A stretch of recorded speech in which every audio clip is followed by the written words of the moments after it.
Hi everyone, this is Sachin Sharma from Searchinsachin Astrology. I hope everyone is doing good. And today we're going to discuss Rahu with the Saptagrahas, what we will learn, the ways of Rahu, the ways of the Saptagrahas, Rahu with the Saptagrahas. So I've decided to divide the presentation in these three sections. So starting with the ways of Rahu. In yet another way, the trials and tribulations that make us evolve or devolve arise due to the confusion caused by the entanglement of the soul by the disillusioned manas, which is rooted in ahamkara, self-importance. This confusion causing entanglement has 2 points, Rahu and Ketu and Rahu. So let's break it down for a second. So this is yet another way to explain what? To explain the trials and tribulations that make us what? Evolve or devolve.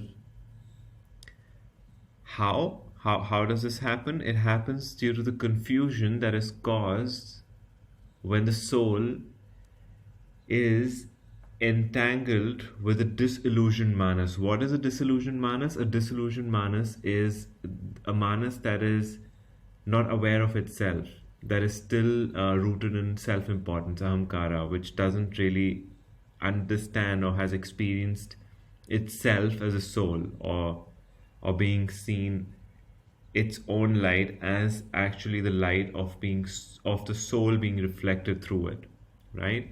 So it's disillusioned. And what is this function? What is this? Where is this disillusion coming from? It is basically this moon and sun, the soul, Surya and Chandra, soul and Manas, getting entangled at the 2 points that we had discussed in the first video, on the 2 points called Rahu and Ketu. So Rahu is a need for expansion of the soul itself. In the final analysis, none of it is separate from the self. In the current perspective, it is. And they're both true simultaneously. So in this way, Rahu is not only a part, so in this way, Rahu is also only a part of the self system, the soul system or solar system that we are. Within the self system, Rahu represents the need for the outward expansion into that which we have not experienced, that which seeks evolution and development. So soul is essentially entangled with Manas to give birth to Rahu and Ketu, and it's a very important function. It's not just an entanglement in the negative sense. The sun requires moon to be to manifest on earth, and the moon requires the sun to have a source of light, to have a consciousness to experience the material realm that we are in, right? But Rahu and Ketu is where this entanglement points are birthed, and we discussed this, as I'll repeat, in the first video, so please watch that if you haven't. So here it says Rahu is the need for expansion of the soul. So Rahu represents, like, in the sun system, if Mercury represents our capacity, our cognitive abilities, our capacity to communicate and stuff, Rahu is the need, the urge, the desire to expand outwardly, or even if it is inwardly, to something beyond, right? So delete Rahu from the metaphysical law as revealed by astrology, and one will only remain with the familiar in a state of repetitive constancy and madness, right? So Rahu, instead of creating a cyclical, maddening, repetitive loop, Rahu creates a spiralic sort of ever evolving fractal, right? So it moves upwards or it devolves, it moves downwards, but it doesn't stay the same, and thus the universe remains creative, and then in certain sense there is some kind of free will that exists so that creativity can happen. And that's the way of Rahu, that's the purpose of Rahu, that's what it is supposed to do. It's that point in the birth chart which makes us move into evolution that makes us push the boundary, that makes us become fascinated, have compulsions, things that we don't understand, and we uh, we fail there. So our attention, when we fail, there's a pain point. So attention moves to that pain point, and then it seeks to evolve. We really want to fix this thing that pains us, right? Or sometimes it's not just the pain point. Sometimes because it sounds a bit tough or negative, right? Sometimes not only pain point in that sense. Sometimes it's a simple fascination by that aspect of reality. So now the ways of Saptagrahas. So through that, what are the ways of Saptagrahas when put in context of Rahu? So now as Rahu expands our horizons by making our luminaries, that is sun and moon, expand into the unknown, right? So Rahu is also expanding. How? By making the luminaries, sun and moon, also expand into the unknown. It's the same. It's created by the entanglement of the orbit of the moon around Earth, and the orbit of the sun, the ecliptic, the orbit of the sun around Earth. The 2 points, the 2 disks collide in a way and create these 2 points of entanglement, Rahu and Ketu.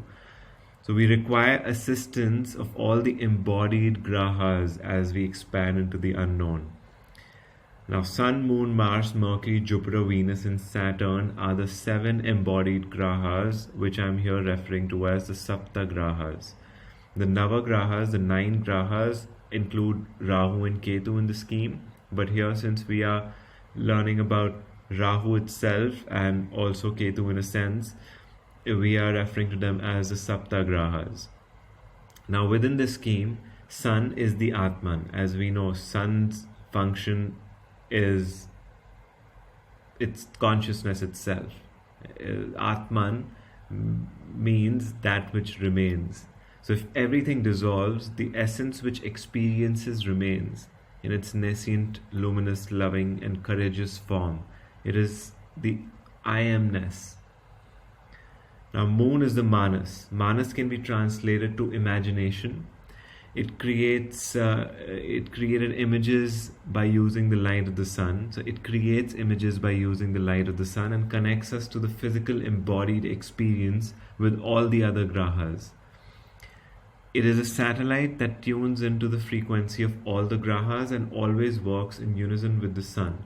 As long as one is having a physical experience on earth, it is always working in unison with moon, with sun. So sun and moon are always cannot be spoken of separately. So people speak of sun sign. You cannot speak of the sun sign without the moon sign, and the moon sign without the sun sign. The masculine and feminine aspect of reality are always functioning together, especially on earth as we know it. Now we see sun is essentially the sense, moon is essentially a sense of I am this or that. So I am is sun and I am Sachin is moon, and they work together to create this experience of reality. If we speak of I am, it can only be spoken of in the sense of first I was this. So here we get into a little bit of let's say existential philosophy in some sense, but I don't want to complicate the matters too much. Simply put, sun is a confidence to be, and moon is who we are, like how we behave in the world, using that confidence of the soul, using that courage. I think the 26 attributes as given in Bhagavad Gita, the 26 attributes of the soul, right? And then there are these attributes of the moon given by Parashara, and we can use the two to know like how dynamically our consciousness functions. Now Rahu exists because the entanglement of the soul and the ego, right? So ego is moon, or ego is the moon, and sun is the soul of things, which is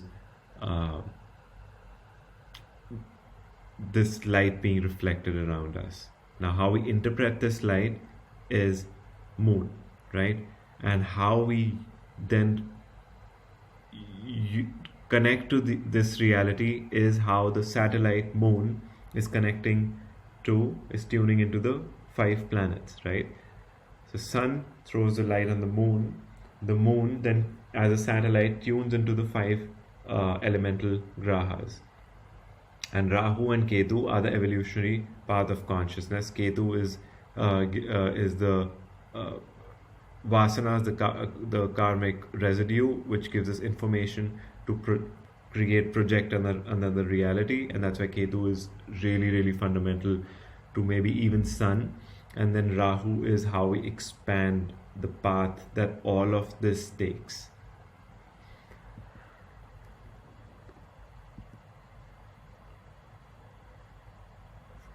So now we see Mars provides with the subtle strength required to do anything. It is the activating, invigorating energy which we psychologically experience as courage, boldness, self-control, willpower.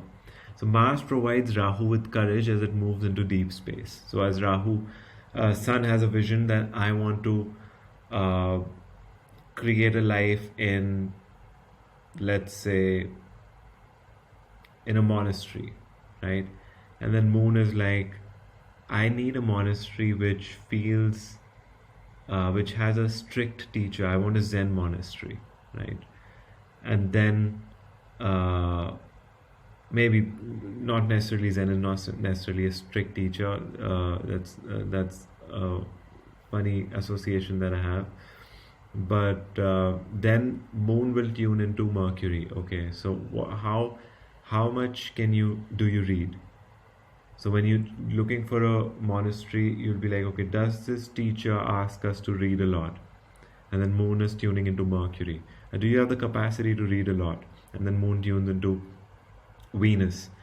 And while all of this is happening, it is Rahu and Ketu which are being fulfilled. So we are learning an evolutionary developmental goal of Rahu in all of this process. And we are completing a goal of Ketu, and Ketu is seeking this final liberation and perfection by essentially absorbing everything back as it is perfected, and eventually realizing the Sun and the higher purposes of yoga, which are beyond Sun and Moon.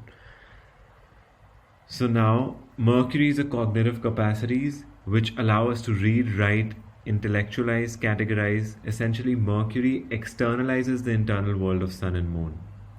So Rishi Parashara gives Mercury consciousness spoken in the nature or form of the grahas, and Rahu materializes newer realities for itself through the skills and capacities of Mercury.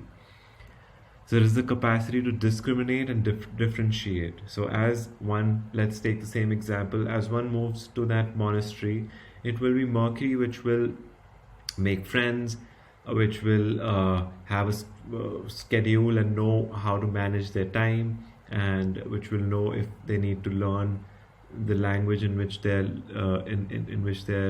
translating the sutras from, or whichever country they're practicing Zen Buddhism in, or simply the Zen Dhyana in. So the Sun has a vision, it projects it into Moon, Moon tunes into the 5 grahas, and they fulfill the evolutionary path of Rahu and Ketu. That's an astrological scheme, how we can explain essentially everything in life. Then Jupiter is the inner wisdom mechanism, or the right understanding that the Zen Dhyana teachers of a higher order profess to their beloved disciples. So Jupiter plays a very, very important role.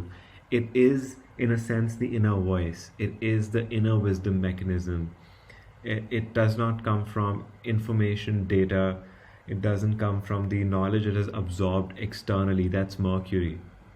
Mercury reads a lot and understands things in that way. Jupiter is an insight which comes after reading many books, maybe.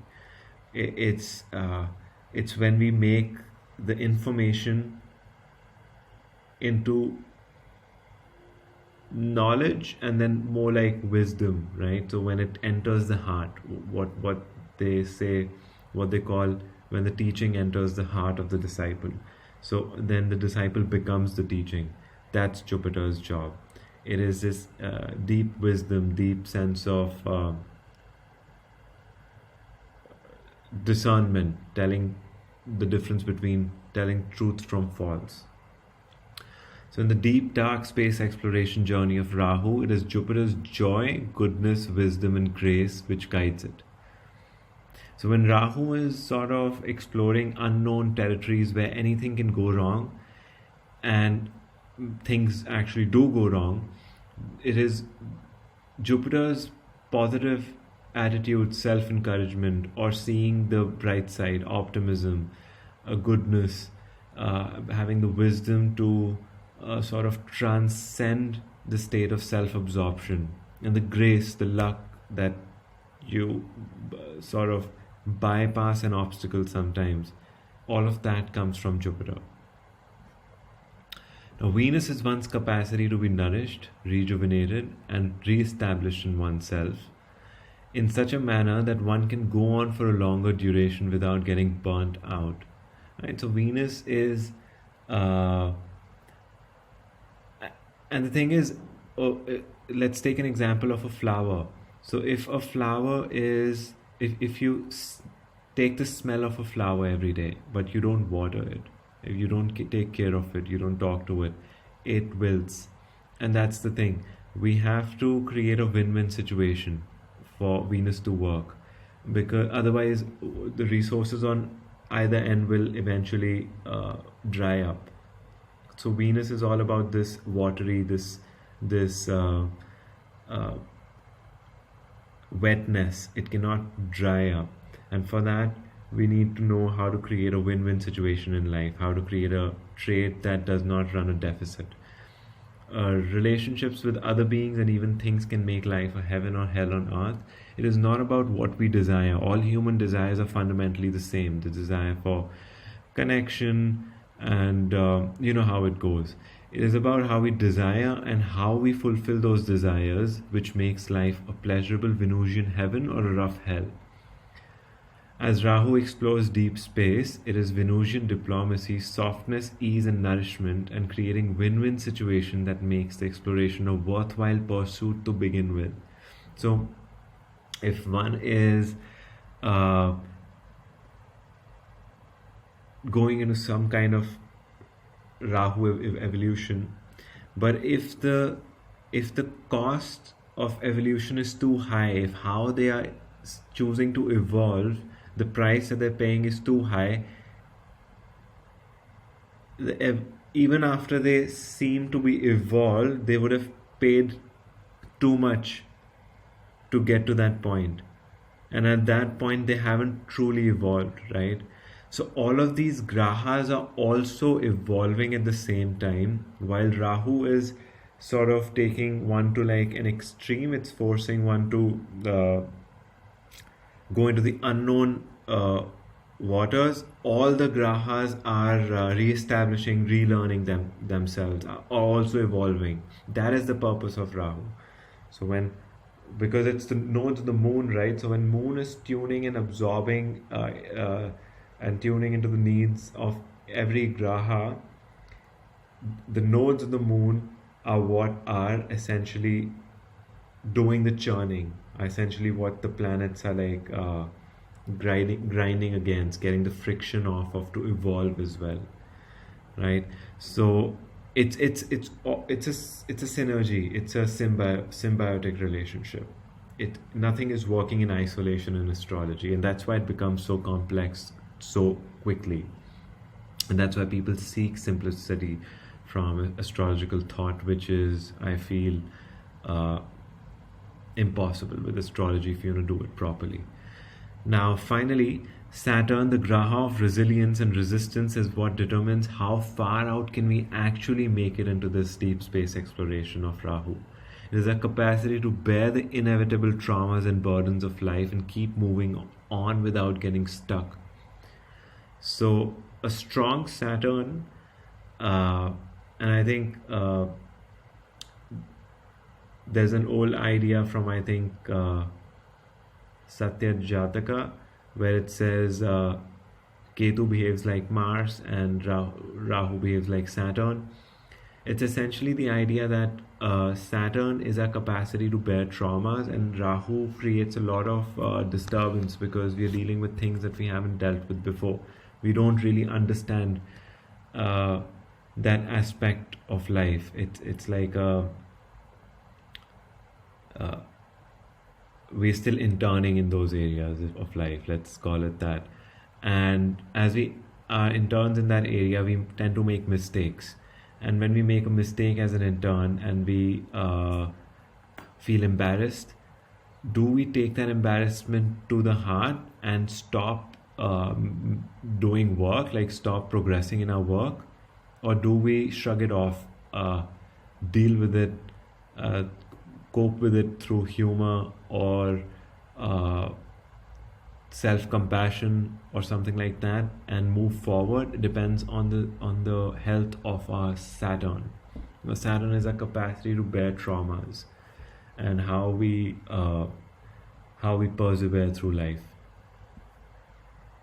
Now finally we come to Rahu conjunct the Saptagrahas. So I hope all of that we've covered up till now is clear. If not, you can pause the video and go back into the slides, and if you have any questions, please feel free to comment below and I'll do my best to reply and explain as much as possible, as long as the questions are sensible. Now we'll do all the 7 embodied grahas with Rahu. First we'll do Rahu conjoining the Sun. So it's this lift off, the rocket is launching into the space of Rahu. And now Sun is a creative inspiration which, if followed through, brings out all the soul qualities as described in the Bhagavad Gita. But when Rahu is with the Sun, the person can follow their inspirations but not necessarily follow through. Right? So there's a lack of consistency because there's an inexperience with Sun. There's an inexperience with following creative inspirations. There's the light is sort of obscured by Rahu. So one, it's like sun rising at 5 in the morning one day and 8 in the morning the other, and then choosing not to rise the next day. Right? So you see, the plants, the animal kingdom, the whole rhythm required to nurture and grow something gets destabilized. And this is essentially because the person is still finding themselves in some ways. They are still searching about who they are, what are the possibilities of life, what would they want to dedicate and burn their sun for, where do they want to shine their light constantly. You'll see Rahu Sun people being very consistent and focused on something for like 4 or 5 or 6 years, and then suddenly fluctuating into another direction, and then maybe returning to that thing again. So you'll see there's the fires of inspiration are burning inconsistently. Any planet with Rahu must be experienced and developed, and thus become the evolutionary goal for the individual. One fails and falters with that planet, and thus eventually learns the many painful lessons and becomes a complete being. The personality overcompensates with their sun when Rahu and Sun are together, and try to seem bigger than their actual size. This creates false personas and false sense of self. This false word shall not be taken in a truly negative sense. False and only in the sense of not really being themselves. Now, and at the same time, to be themselves, they must take on these personas. So it's again a paradoxical statement, a paradoxical way how this functions, and Rahu almost always is working with paradoxes. So here the person needs to take on false personas and false sense of self, sort of how people say, fake it till you make it. They sort of fake it till they make it, and then sometimes they make it because they faked it. And sometimes they're not able to make it because they were faking it too much. So all of that depends on the rest of the birth chart, whether they actually make it or they don't. and if they don't, then how do they what do they pivot into, and how do they evolve from that new vantage point that they are at. And also, most confused path based on falsehoods and lies, sometimes it can get extreme, and there can be self-sabotage. Lies not again in a derogatory or a negative way. Lies in the self, like lying to oneself about what one wants to do. So one can be like, I want to be a guitarist, right?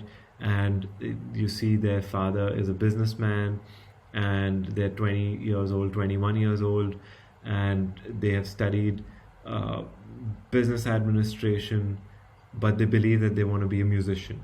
And this happens because they don't know exactly, it hasn't been revealed to them what their sun has in store for them. So sun's vision, the destiny is not clear because of Rahu's obscuration, because of its confusion. Such a Rahu requires a few breakdowns to deepen their search. So the search becomes deeper as they break down, as they have identity crises of sorts. This is caused by upheavals in the world due to changes in life path, changes in personality. They eventually get a holistic and clear grasp of who they are, if well supported by other grahas, and this can create a very dynamic personality. You can see them living in different countries for a few years. Sometimes you'll encounter these people who have lived in different cities, different countries, have worked in dynamic fields, like they have worked for a humanitarian cause, they've developed complex different skills, and read about various different ideas. So whatever their personality was shifting into, they started attracting that according to this newfound vision, and they created a life in that vision. And as that life was expanding in that vision, they shifted, and life started expanding in that vision, they shifted. So nothing truly gets built long term, but you find this complex, colorful ball of like doing many things together, but it takes a while for them to actually bring forth something. Maybe in their 40s, when Rahu matures, between 40, 42, 43, and then Ketu's maturation at 48. And sometimes it takes multiple lifetimes even. Now we must remember that Rahu, however confusing and dark, eventually must slay the demons and drink the nectar and realize its illusory nature. Right? Awareness of darkness, that is shedding light upon darkness, is key theme with Rahu. Rahu, through its evolutionary goal, is essentially seeking to self-annihilate, to make the sun, moon, that is luminaries, that is consciousness, to realize the illusory nature of its Rahu convictions, compulsions, and spiritual ignorance. So essentially, Rahu is trying to self-annihilate, right? And there can be power plays, narcissism, grandiosity with this Rahu-Sun conjunction, where one feels they are the center of attention, life exists for them. And sometimes it is required for them to do this, for the kind of things they're supposed to fulfill, the preordained destiny that they have to fulfill. There's a subtle forcefulness to their self-expression as opposed to an honest, genuine powerfulness of the sun. So in each of these interpretations, what are we comparing the falseness, or let's say the developmental challenges of Rahu with that planet? Use the exaltation expression of that graha, or use the own house dignity expression of that graha. So if Rahu is with Sun, understand what Sun in Leo personalities are like, and understand what Sun in Aries personalities are like, and that is the true pure expression of that Sun, without any negative Lajatari avastas. So if you're taking a person with Sun in Aries, make sure that they don't have Saturn conjunction with it, and it's just the Sun in Aries conjunction person with no negative Lajatari avastas. And that's the pure expression of that planet. With Rahu, with Sun exaltation people, you'll see a focus and how they see something through till the very end. With Rahu Sun, you will not see that. You will see the person might abandon the kingdom at any point if it doesn't match their vision or interests, or sometimes they just can have a bout of depression, darkness, and suddenly they'll fluctuate into I don't want to do this thing, maybe I have to search deeper into something new. So this can happen. And Rahu and Sun can give unusual occupations, unusual personality and creative expression, inventiveness, dealing with foreign cultures. But as long as a native is coming from a place of proving themselves to be a wonderful and powerful individual, there will be confusion and chaos and violence against other kings, sons and individuals, which is the same thing on some or the other level. So you'll see they'll try to hijack another person's kingdom because they haven't learned how to shine their own light. So they'll try to sit in another person's kingdom and sort of and this happens very subtly. This is very hard to pick out when this happens, and try to hijack the kingdom. And I can give you many examples, but it'll make this 1 hour long video too long. Some key evolutionary lessons are learning to get away from the self-centered goals. Everything is not about oneself, one's vision and goals. You do not know everything. Other people may have something very valuable to share. Generally find one's life path. They generally find their life path as life unfolds. Instead of deciding once and for all, this is what I'm going to do for the rest of my life, and then they'll fluctuate and suffer. The thing is, sometimes if they need to do something for 6-7 years consistently, they will have to take on that approach of like, okay, I found my thing, and they may have, and then they'll do that thing for 5 or 6 years, and they'll have to do some other thing for another 5 years with the equal amount of conviction, and then after the next 5 years they'll realize that they were supposed to integrate the two things. So you see some very like Jean Piaget, who worked with some very complex philosophy, had a Rahu Sun conjunction. You see Obama has a Rahu Sun conjunction. Many people have a Rahu Sun conjunction, and it's not the end of the world. It's not I personally have it in my chart, and I like it. I enjoy this conjunction. It has some deep challenges that I have to go through, but I'm conscious as much as I can of those challenges, and it's an interesting developmental goal if we can take it with that attitude. And they must realize that it'll take some time for life to unfold, for them to understand what they're going to do, and they must develop vision, creativity, nobility, integrity, consistency, and other solar virtues. So vision board, having a vision board, walking with, doing things differently is what I mean by creativity. Nobility, that is not falling to a low level to like make something happen, to make ends meet. Integrity, to do things with sincerity.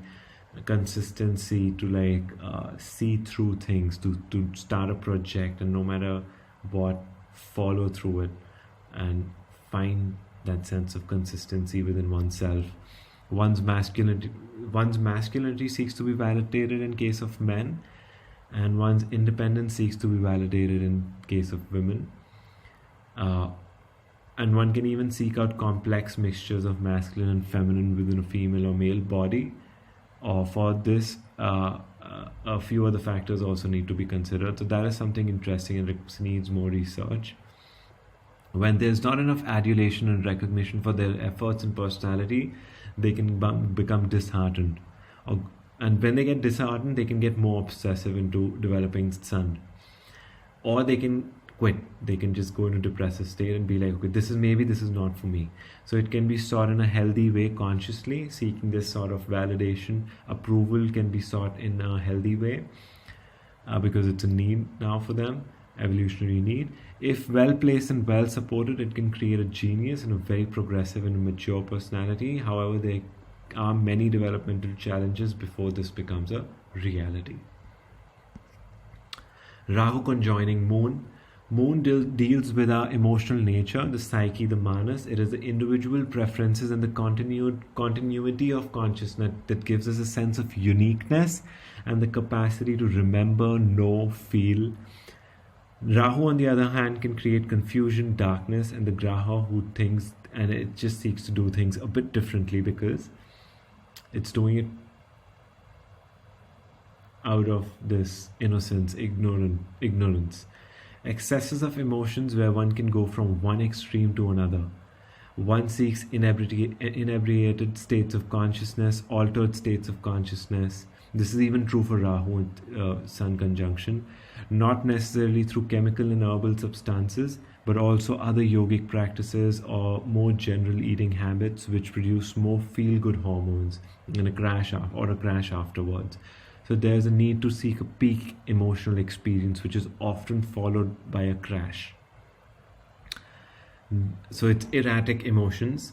This is very similar to how one feels when Rahu is in the 4th house. This is true for both spiritual and non-spiritual experiences. Now the sense may not perceive clearly and misinterpret the emotions of oneself and others. So one can not feel, one can overthink things, let's call it that. They can fret over things. There is always a high degree of neuroticism with this conjunction. So it also makes a person very creative and the personality very, very adaptable, very malleable. So malleable that they can lose themselves. Even Rahu Sun and Rahu Moon, both, the personality is not a rigid persona. You'll see these person can get along with anyone. They like all kinds of things. They can like all kinds of musics. They're not very rigid in anything that they do. They'll surely have some preferences. If let's take an ice cream example. If they like chocolate ice cream, then they prefer chocolate ice cream. But if there is no chocolate ice cream, they can really quickly adapt to even not eating ice cream. Or if everyone's eating vanilla, they'll really enjoy it. It's not like, oh, I really wanted chocolate, but there's only vanilla. They'll enjoy what they're having. They adapt their personality according to the environment and the needs of the hour. So individuals who score high on neuroticism in psychological tests are more likely than average to be moody and to experience such feelings as anxiety, worry, fear, anger, frustration, envy, jealousy, guilt, depressed moods, and loneliness. Well, this is true for Moon at conjunct Rahu. They need to take care of their psyche. People who are neurotic respond worse to stressors and are more likely to interpret ordinary situations as threatening and minor frustrations as hopelessly difficult. So calm down. Like, tell yourself, if you have this, just calm down. Maybe it's not the truth what you're experiencing. It's really a warped experience of reality. Like one is tripping literally. They're often self-conscious and shy. They may have trouble controlling urges and delaying gratification. So one can have self-control issues. As a general rule, every graha with Rahu is a bit neurotic. So one can become psychic, intuitive, and perceptive, but one has an inexperience in dealing with the manas. So if you see an intuitive person, they don't have the capacity to behold that intuitive wisdom, the psychic intuition. You'll see them overdoing it, start channeling and getting really exhausted or get into altered states more easily, like destabilize it, not in a healthy way. On extreme, the native can lose themselves and run in circles of neuroticism, obsessive compulsive disorders, behaviors. Depending on the strength and support to Moon and Rahu, the native can go in either direction. So it's not necessarily negative. I think Mahatma Gandhi had a Moon Rahu conjunction, and you saw his extreme behaviors, how they played out. One can either be charming, and they were not necessarily, it's not a comment on whether they were negative or positive. I personally found them to be very interesting to study Moon and Rahu. One can either be charming, elusive, have a deep understanding of emotions of oneself and others, have strong desires for radical change within oneself and others, utilize emotional fluctuations in a conducive manner, such as exploring consciousness. And you see them taking on personas, taking on different roles and feeling many emotions very quickly. So they'll be very happy and then start feeling sad, and then they'll be completely out of it and focusing on reading a book, and then completely back in the depressive state. So it can create a mood variation. or one can be delusional, emotionally volatile, hysterical, etc. So meditation is key for a Rahu Moon conjunction, and I hope that the ones that have this practice breathing techniques and stabilizing their emotional body as much as possible. One must develop a clear sense of self, clear boundaries, and listen and trust a therapist whom they can confide in, consistently create order within their otherwise chaos-seeking psyche. If this is consistently pursued, the Moon Rahu conjunction create a more creative and eccentric personality who has much to offer to the world by pushing the envelope in some way. Emotions and the body may be protected from, or must be protected from toxicity. They tend to become their environment, and this needs to be safeguard. They need to safeguard themselves from negative or evil energy, for they are more vulnerable and can begin to see themselves as an evil character. This may or may not be true. They can even imagine these things, and they might not be real. Though from a purely spiritual perspective, none of us are evil, but only ignorant of our own inherent goodness. They must embody and model a healthy-minded person and learn as much about themselves and psychodynamics of the world to know their place relative to other people. This clarity and self-awareness is inherent in their evolutionary goal, is inherent to their evolutionary goal. A lot of grammatical mistakes in this, even though I reread it. Apologies for that. Rahu conjoining Mars. One is developing their strength of character, ability to train, have self-restraint, learn about energy and allocation of energy, learning about the fire element, raw animal instincts, logic, hunger, and zest for life, and other martial themes. Rahu amplifies Mars and can give a very powerful outburst of energy which needs to be channelized. If not developed, one does not how to make it all happen. The shoulds and should nots of life become a liability. So one can even have their own ideas about rightness and wrongness of things to hamper their willpower. So they might have a willpower, and then this voice of doubt can hijack it and make them quit things or like feel depressive again. Explosiveness, antagonism, taking on challenges greater than one can handle, overcoming illogical and unreasonable demands from oneself and others and life itself. Avoidance of inflammatory stimulants is very important. Cleansing from toxins and confusions caused by dissipating energy, creating procrastination, causing them to have a mental explosion. Protecting their energy body, not to channel other entities, and strengthening their aura, developing the required practice and getting the appropriate training in things, learning about anger, learning how to dissolve these anger rooted in wrongs, or developing anger sometimes. And it happens, them meditating upon a healthy anger to protect themselves from abuse, violence, and all kinds of other issues. Meditating upon love and forgiveness, overcoming righteousness, self-righteousness is what I mean, and aggressive speech, allowing oneself to respect life, overcoming compulsive decision making. And these are some of the development challenges of a Rahu Mars person. Sometimes they even need to develop a sense of right and wrong, righteousness.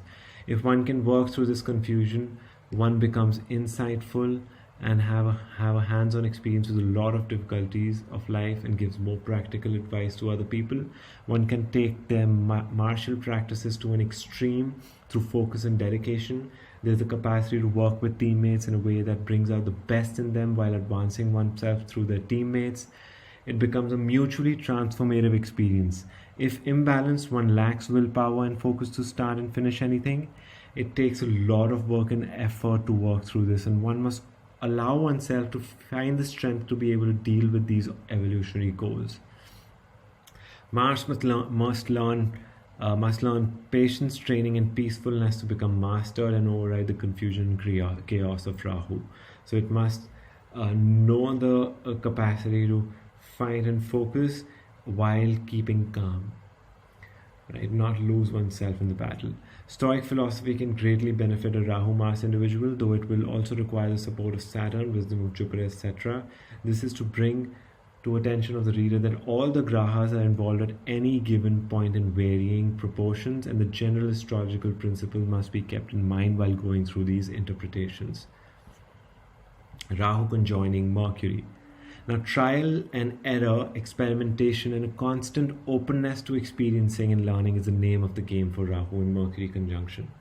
This can often lead them to ingenious ways to look at things and very insightful meta-analysis of everything that they apply themselves. So they can work with complex philosophy and complex thought really well. They can also overdo it and make really simple things way too complicated. So there's always both sides of the coin.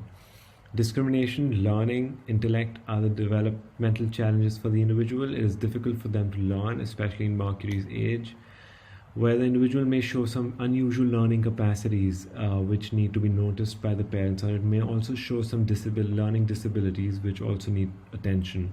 However, over time, through making many mistakes, a Mercury and Rahu conjunction learns a lot about a lot of things. So they're hyper curious individuals.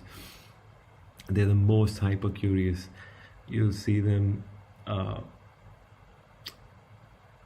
knowing and learning a lot of things with a lot of curiosity. This placement requires a strong Saturn, otherwise the experiments can turn into traumas, and if the Saturn is weak, then a strong Venus as it can help soothe the traumas of Saturn. And that's true generally for every placement. A healthy Saturn is essential for a good Rahu development. How far out we go with a Rahu development depends on how much a Saturn can persevere through all the challenges that all the other planets face. Try to learn everything about something and something about everything. So that's a very Rahu Mercury sort of expression, quote. There is an experience where an error is made. The individual quickly begins to learn everything about that experience and how to not make such an error, and then experiments further, thus fine-tuning through observation. This happens compulsively and constantly. These eventually create a person who initially may be indecisive but develops a great capacity to experiment and learn, and this makes them lose their fear of failure and create a more ingenious and investigative personality. Their decisions are eventually based on complex data, difficult to understand for someone without the conjunction. They even may seem absurd to others, and they might even become absurd at some point. That is, they need to relook, re-theorize, re-philosophize, relook at all of what they are calculating and figuring out through all this data. Rahu's unusualness colors Mercury. One can arrive at strange conclusions and work with complex ideas. They can intuit an intellectual meta-analysis and have a knack to arrive at ingenious insights and conclusions. A very rapid approach to learning. They must learn to articulate and communicate their mind more precisely. The mind is going too fast, too many things, too many ideas. They must learn to slow down and communicate what is going on to actually create something of value, which they eventually do, as they made errors because of not being able to do so, and that made them get hyper focused on being able to do exactly that. So they make that error itself, and they even fix that within themselves because that is their attitude for everything else. This is a very interesting thing about this conjunction. It's one of the most desirable conjunctions with Rahu. The only desirable conjunction. Mercury is Vishnu and Rahu is Adishesha. It is the only desirable Rahu conjunction. However, it can also be painful in its own ways. The good part is especially that it learns and improves rapidly. Rahu is foreigners and Mercury's friends, so it can give international relations, foreigner friends and foreign networks. One is attracted to foreign ideas, concepts, and have their curiosities constantly seeking for more. This level of curiosity may actually kill the cat. And thus there is a need to ground oneself at some point and not go too far off into Rahu territories, otherwise intense destabilization of one's reality can occur. One can feel very anxious when articulating and communicating themselves, have criminal tendencies of a less violent nature. One may like to steal or break in. It can create, just for the game of it, just for the play of it, it can create devious lawyers who understand how to bypass the laws in ingenious ways. They must also learn how to hold healthy boundaries within friendships and other relationships. They can also give an information dump and confuse others. They must know when to stop and how much information is enough for the other person to get the point. Now, Rahu conjunction Jupiter, conjoining Jupiter. The developmental challenges is that of the matters of Jupiter, such as children, wealth, beliefs, discernment.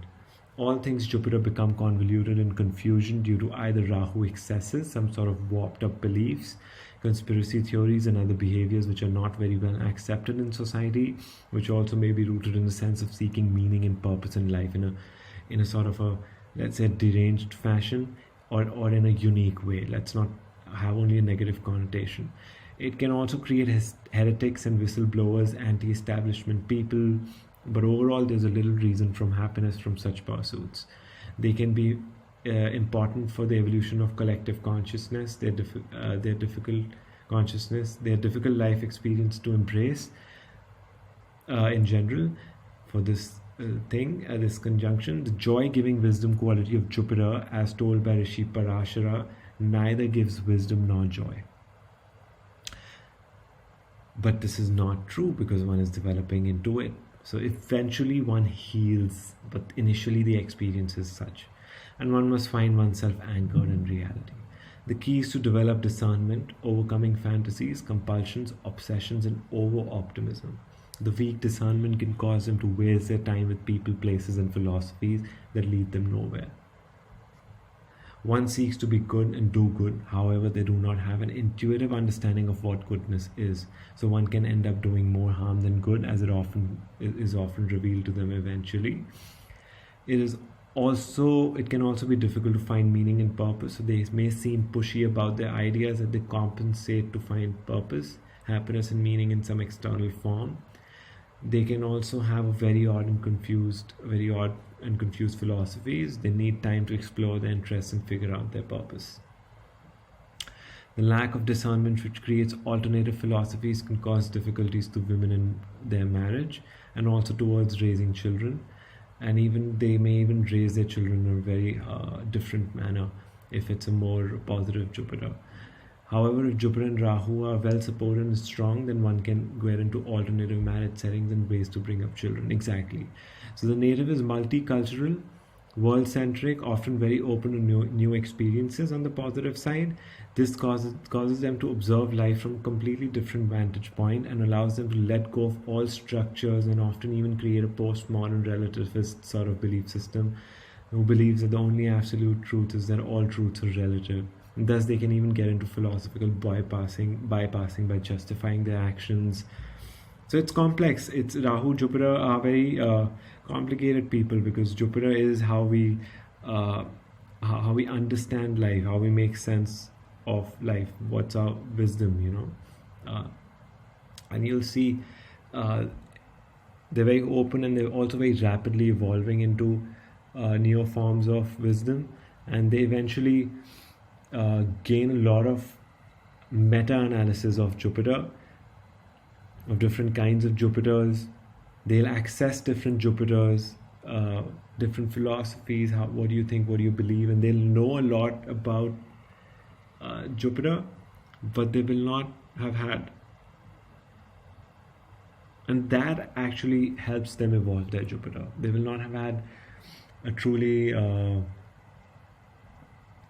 they even may have had a bad experience with the Guru, with the Jupiter. That's also true with this position, because they over-believed or surrendered to the wrong kind, and then they went to the other way. So now it says, one may have loose morals, the need to understand the metaphysical and moral framework surrounding the many ways of being. This depends on the rest of the chart also. All of this that I've been talking about. And then through trial and error, embrace the one which best suits their personality and creates the most amount of well-being possible. This is a challenging development goal, and the road that leads to realizing their obsession on finding meaning and purpose is laden with many obstacles created by lack of discernment. So the wisdom that guides one when one is in darkness itself needs to be developed. So they are in a school of hard knocks. While they are embarking on their Rahu journey, the wisdom is being developed as they're progressing, as they're making mistakes. They're not gracefully jumping out of it. And it's very hard to become conscious of the planets that are with Rahu. Often one goes through the experience and only in hindsight is able to see what Rahu was doing, how it was all playing out. Gradually, they may turn against the very philosophies and teacher they were so fanatical about. They may even feel betrayed in some way and develop further complexes. The pendulum then swings to the other way and goes on to preach against what they once preached for. There's often a need to find a philosophy that works, a formula they can follow, the inner wisdom mechanism that generates depth and meaning moment to moment and does not get confused by paradoxes, as all things Jupiter is lacking. This causes them to seek mercurial things more obsessively, ideas, concepts, analysis, etc., to compensate for the lack of this Jupiterian mechanism. They can seek to be very good people and who end up somehow being bad. That's also weird complexity. The key is to let according to the people in their life. Not that they're actually bad people, but according to the people in their life. The key is to let go of all ideas and simplify. Now Rahu conjoining Venus, a combination which causes the most dramatic shifts in reality and the most amount of transformation for the good or for the bad, depending upon the overall theme of the birth chart. I'm running out of time. The better the dignity, strength, and the overall well-being of this placement, the better the otherwise very challenging and traumatic experience can arise, which take a lot of time to be processed and healed later on in life. Rahu's inexperience and compulsiveness begins to disturb Venus. Venus is a planet which makes life worth living in this physical body. It is desire nature which creates a fulfilling experience of life on earth, a healthy expression of love and devotion and sensory stimulation. Rahu with Venus creates very intense and crazy sexual fantasies, difficulties with finding fulfillment from sensual experiences. One can have phantasmagoric fascinations and enigmatic, hypnotic desires. One's ideas of love and devotion can involve excesses which lead to catastrophic results. They may find themselves either in sexually abusive relationship, is severely afflicted, or abusing others. One can become a playboy or a playgirl where they find themselves getting in and out of sexual relationships while feeling no sense of connection and fulfillment from any of them. One is seeking fulfillment from sensuality, relationships, and others while not recognizing and knowing what fulfillment is, without understanding what would actually fulfill them. This creates intense situations, transitions, and transformation of personalities and desires. One must learn devotion, sexuality, love, and fulfillment, and all the other ideas that involve the personal relationship. There is no perfect person out there that would fulfill the Rahu Venus's expectation. They must truly learn about the nature of desire. First, by making mistakes, often going through crisis, and then eventually realizing that all desire, no matter what, leads to more desire. Addictive tendencies, wanting to feel good constantly, wanting to be constantly in a state of sensual stimulus, through food, relationship, wine, women, sex, etc. This leads to emotional confusion due to energetic entanglements with many people. Learning about relationships and mutually beneficial partnerships, creating win-win situations, the idea of sacrificing one thing for another, a healthy exchange of value and energy, moral effort are some other key themes important for this conjunction. Rahu conjoining Saturn. All things Saturn must be developed. This is a particularly difficult placement. This is because, as discussed previously, Rahu requires a strong Saturn to embrace the difficulties of its karmic agendas and developmental goals. Saturn deals with restrictions, limitations, and perseverance, hard work, patience, slow, arduous tasks. And here, Rahu being with Saturn, the other way things being developed, right? One must develop their capacity to bear burdens, difficulties, work hard, bear suffering and sorrow, be disciplined and routinized, the tedious work and the shit sandwich that every job requires us to eat. These are developmental goals that are not inherently present for every placement. To have these Rahu development challenges, the evolutionary goal in and of itself is cumbersome, and on top of that, having that which allows us to persevere, Saturn itself needing to be developed, adds an extra layer of complexity. One must remember, however, that through grace and grit, everything is possible. And that is not, and what is not, one can simply accept as the plan of the beloved Creator. Easier said than done, right? Yeah. So one can go to extreme of orders and chaos. They would impose limitation upon others as well as themselves. And this is essentially to find their capacity to grow in adversity, thus institutionalization and creating a difficult process or intensive structure within their life, which puts themselves and others through to create something of value. There's a sense of ruthlessness, coldness, aloofness within the makeup. It is not an evil instinct necessarily, but it can also be a compensation to safeguard their Saturn, which is underdeveloped and thus vulnerable to traumas. A truly detached person seems very attached, as we see in the spiritual matters who have overcome their Rahu, Ketu, and Saturn challenges. The aloofness, coldness, detachment, and the asceticism is a self-protective mechanism to safeguard their easily traumatizable Saturn. If carefully observed, there would be an early on instance in their life of the native where they are hurt in some way, and thus it was only obvious for them to create a personality that deals with life in a more detached fashion. This is the typical fear-laden complex of Saturn, which requires healing within each one of us. However, for Rahu and Saturn, the lesson is to learn healthy detachment and a healthy way to persevere in the many obstacles of life. If they don't do this, their life falls apart, and if they do, there's pain to deal with. Avoidance of pain only creates more pain. Thus, having a more transcendental practice helps, where one can tune out of the many burdens and pains of life. This can be greatly helpful. One must develop to set up one's life in such a way that there's order and discipline, and there's cycle of order strengthens them, and then they can create a better life. Since Rahu is illusory and creates detachments, derangements, there may be imagined restrictions and limitations which the person may be dealing with, which creates a fearful personality. This is especially true when Saturn Rahu conjunction has a bad planetary dignity. Saturn Rahu internalizes the suffering and pain aspect of life more than others, and this can also be very beneficial for a Stoic or Buddhist, where essential philosophical presupposition is that life is suffering. Light enters the heart through suffering. Suffering of Saturn wakes up the intoxicated and sleeping heart, who's singing praises and tunes of the world, but it is the music of the spheres far above this region that one tries to hear when the heart is filled with unbearable burdens and fears. This is a call for spiritual awakening. One can often become hyper-fixated on traditions and go to the other extreme of becoming anti-tradition. One must find balance as always with every Rahu and Ketu position. Rahu Saturn can also give work with foreign cultures and foreign things, and work in remote places where they explore ingenious ways to do things and recreate long-standing structures. Finally, as Dr. Nun Amun-Ra says, self-imposed discipline is the surest way to improve the quality of one's life. Period. So I had to go a bit fast. All these insights are due to my teachers Ryan Kozak and Ernst Willem, and all the errors are my own. Thank you so much for tuning in to Searchinsachin Astrology and going through this presentation. I hope this was of value. I will see you soon, hopefully for a video on Ketu conjunct all the grahas. Thank you so much. Dhanyavad.